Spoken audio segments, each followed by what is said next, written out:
Well, I'll tell you what my friend Susie Humphrey said in a speech one time, and I loved it. I asked permission to put it in one of my books. She said, "Oh, you're depressed? Good. Get that old nasty robe with all the stains on it. Put it on. Get in bed. Put on some mascara. Put on a lot of mascara. Not waterproof, and cry. I mean, wail. Think about dead pets. Think about everything that you've ever had happen. Go ahead, do it now." About 10 minutes later, get up out of bed and look at yourself. Don't you? And then she said, "No, take off your makeup, put on appropriate makeup and pretty clothes, and go get some Mexican. Make you feel better." I love that. I mean, she says, "Yeah, get into it." Really. And then all of a sudden you go, "I'm sick of this." Right. Yeah, not to make light of depression and so forth. I know that, but it reminds me of, I had my dear mentor friend of mine. She said she knew me so well, and she came through my whole journey of learning to take thoughts captive, and she's watched the transformation in me by my attempts with God's help to renew my mind. But there were times after that healing had taken place in my life, and I'd call her and I'd be like, Jeannie, and I would just start pouring out all of this complaint and all of my issues. And she said, "Now hold on, Victoria, you want to go down to the pit?" And I'm like, because she always told me, "You go down to the pit, you eat dirt." And I'm like, "Jeannie, I just need a little dirt today. I just got to go down there and eat a little dirt. It won't be long. It won't be much." She said, "Okay, I'll go with you, and then we'll come right back out." So it kind of reminds me of that, where you do give yourself permission just for a little bit to be expressive, and, this is what's going on, and this is how I feel, and this is what stinks. But then after that, you dust yourself off and go eat Mexican or whatever. So when I would call my friends when I was going through a rough time, and they started answering the phone, "Now what?" instead of "Hello," I knew that I had to go I went to a Christian counselor, and he was great, so Yeah. I mean, I encourage that. There's no shame in being better, Yes.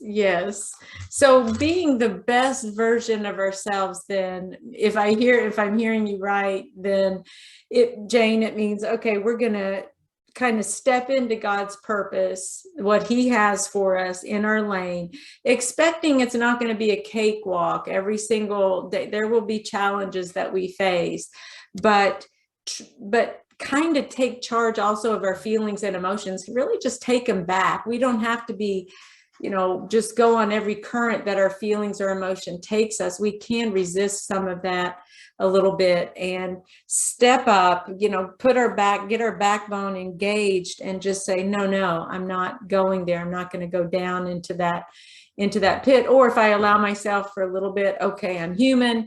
Now I'm going to get back on the road and do what God's intended. How did you know that you were going to live your life? Can we call you a comedian? I mean, is that okay? Or do you prefer humorist? Is that the new word? The difference is, instead of the little quippy, comedian things, we just are storytellers. We tell stories. Oh, so there is a difference. Mm-hmm. I did not know that. Yeah, I love the fast, funny things, but I love the storytelling because it's an art, the pause. I was just on the phone this morning with my humor coach, and I said, "Lou, I got a story, and you got to help me fluff it up a little bit." So it got he and I were in hysterics laughing because it really happened.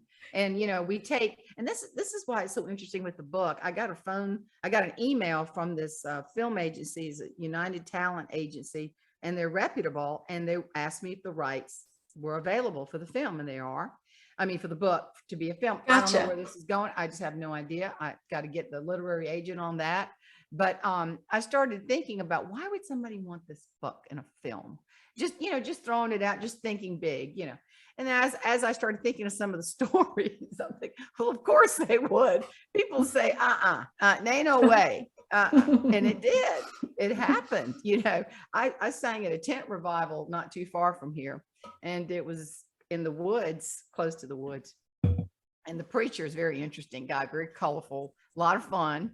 And so a lot of little country folks, and you're from Kentucky, so you got the Southern drawl going. Say, "Preacher, there's some people that ain't come back to serve the Lord tonight because they said there's snakes. There's all over the place.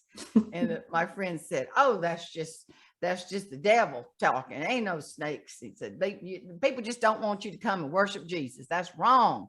You come back. And the guy walks off, and I looked at the preacher and I said, oh my goodness, the way people make up stories. He said, your snakes are everywhere. You ain't seen them. They coming out of the woods.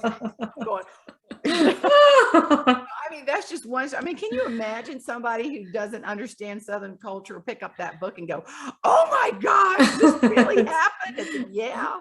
I've got all kinds of funny stories. I mean, how many times I accepted Jesus and walking in front of the TV because we couldn't afford to go to see Billy Graham. I was so afraid I didn't get him the first time, and I went down, more and more and more. Then I had somebody scold me and said, you're saved. I said, I didn't know. I wasn't schooled in that. I was an Episcopalian.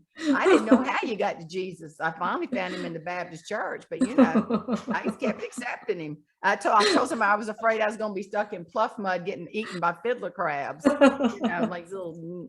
So, right. Of course, people are going to be looking at that book going, oh my gosh. And Southern people just, oh, that is so true. That is so funny. So it's got a lot of those nuances in it. And I do think that as a humorist, how I knew was my mother was very funny. I mean, she'd go get that big jacked up to Jesus hairdo every Wednesday.